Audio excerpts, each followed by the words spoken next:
I could probably start this review off raving about how the XT50 is a perfect X100VI alternative. It's similar in price, it has similar specs, it even uses the same sensor. I could also say it's a perfect XT5 alternative for almost all the same reasons. It's got the same sensor, lots of similar specs, and the XT50 only comes in a little cheaper than a used XT5. Here's the thing though, as good as the XT50 is at being a great alternative to Fuji's other cameras, I think it deserves more credit than that. The XT50 has legs of its own, and it isn't just an alternative. Thank you Fujifilm for sending me the XT50 to make a video on. I don't get to keep the camera, I don't get compensated, and Fuji doesn't see this video before posting. I'll have time codes for the different chapters below to check out if you want to jump around. With that, let's jump into the video.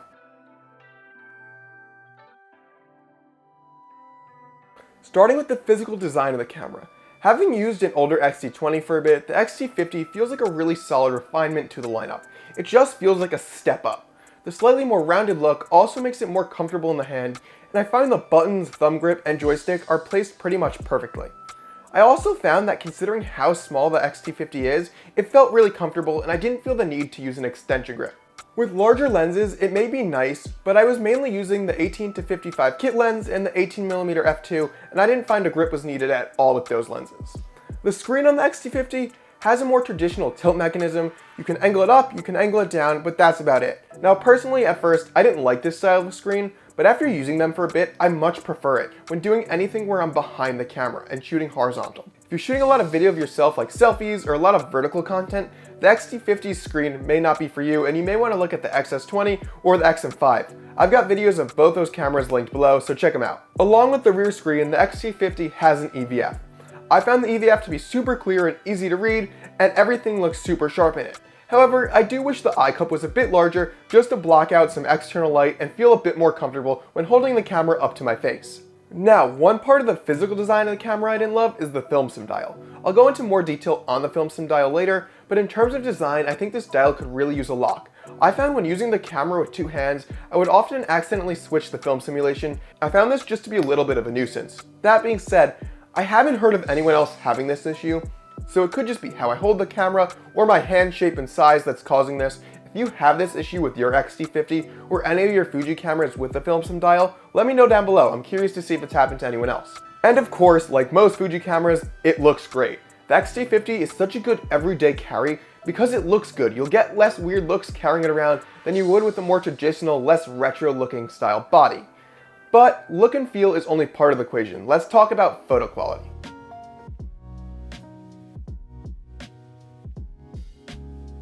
This is the third time I've used the 40 megapixel X-Trans5 sensor, and each time I've used it, I seem to enjoy it more.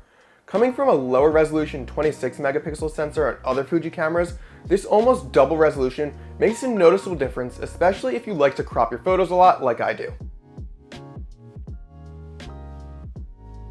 I found this generation of sensor handled highlights ever so slightly better than shadows. So you have a bit more room to overexpose and a bit less room to underexpose. Now, I don't think this is a bad thing. I think a lot of why Fuji's colors are so film-like is because how well it handles highlights.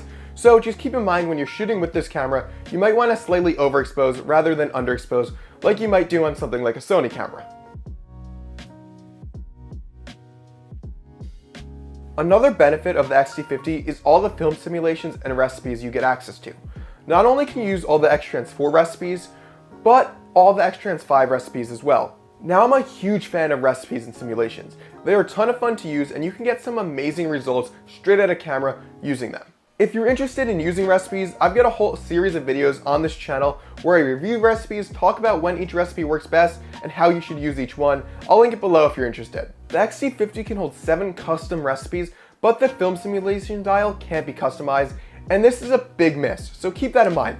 This is the thing I like least about the film sim dial. I think if Fuji let you add custom recipes to the film sim dial, I'd use it a lot more. Let's talk about autofocus performance for photos.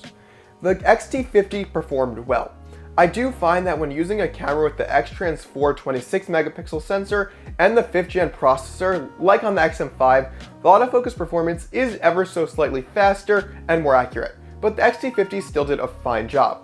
When I'm shooting with Fuji cameras, I like to use single point autofocus. I find it just fits the shooting experience better, and using single point autofocus on the Fujifilm X-T50, I had no issues and I found it to be just as accurate as the XM5 and more accurate than the X100VI, which I'm used to shooting with. The autofocus performance still isn't on the same level as Sony or Canon, but it seems like this is a hurdle Fuji is actively working towards, and they've gotten it better with each camera they've come out with, and I think they're really on the cusp of catching up.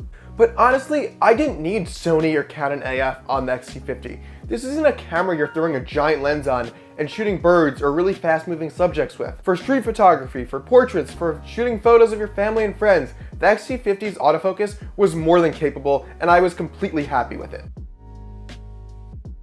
Overall, I was really impressed with the photo performance and image quality of the X-T50. It handled everything I threw at it, and I never felt like it was lacking or I needed it to do something that it wouldn't. But how about video performance? Honestly, I didn't shoot a ton of video with the X-T50. It just doesn't feel like a camera designed with video in mind. It's very much a photo-focused camera. If you're always behind the camera and not vlogging, it's got some solid video specs though.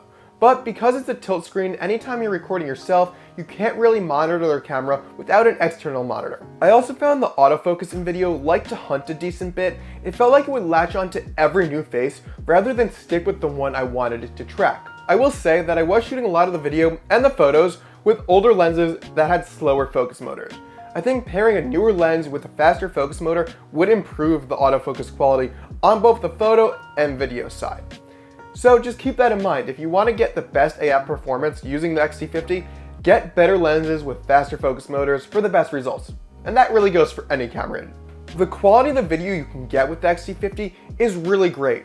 Fuji has not been sleeping on the video specs of any of their cameras lately, including 10-bit color and open gate in almost every new camera they've come out with, and that includes the X-T50. But video is very much secondary to photography. There isn't even a dedicated video switch on the camera. It's buried in the drive mode menu. If you're looking for a more video-focused camera, the XM5 or the XS20 would be a much better choice. Like I said, those videos are linked below. All that being said, I don't think the lack of video focus on the X-T50 is a bad thing. So often I hear people saying they want a camera with no video capability at all. And while this isn't that, I think it's the next best thing. The video features don't distract you from photography like they can on other cameras. This leads me right into who I think the X-T50 is for. In my opinion, it's the best camera for a mid-level photography hobbyist or enthusiast. Someone who can really appreciate the high resolution sensor and is willing to pay for that high resolution sensor, but doesn't want to pay for more advanced features that they won't use, like dual SD card slots and faster burst rates that you'd find on the X-T5. I also think the X-T50 could make a great travel camera and a great everyday camera for those who don't want a fixed lens like the X100VI. The body of the X-T50 is nice and small while it still packs a punch. I'd much rather carry the X-T50 around all day over an X-T5. So to circle back to the start of the video, a lot of people only see the X-T50 as an alternative to the X100VI. And while it can be that, it's also a lot more than that. It's overall a more capable camera. So the X100VI can be a great daily carry or travel camera. The X-T50 can do all that while also being able to do so much more and shoot so many more genres of photography due to not having a fixed lens. I think it's a more capable and more versatile camera. So let me know, are you going to be picking up an X-T50? Do you have one? Do you love it? Do you not like it? Let me know what you think of the X-T50 down below in the comments. For now, go out and shoot some photos. Thanks for watching.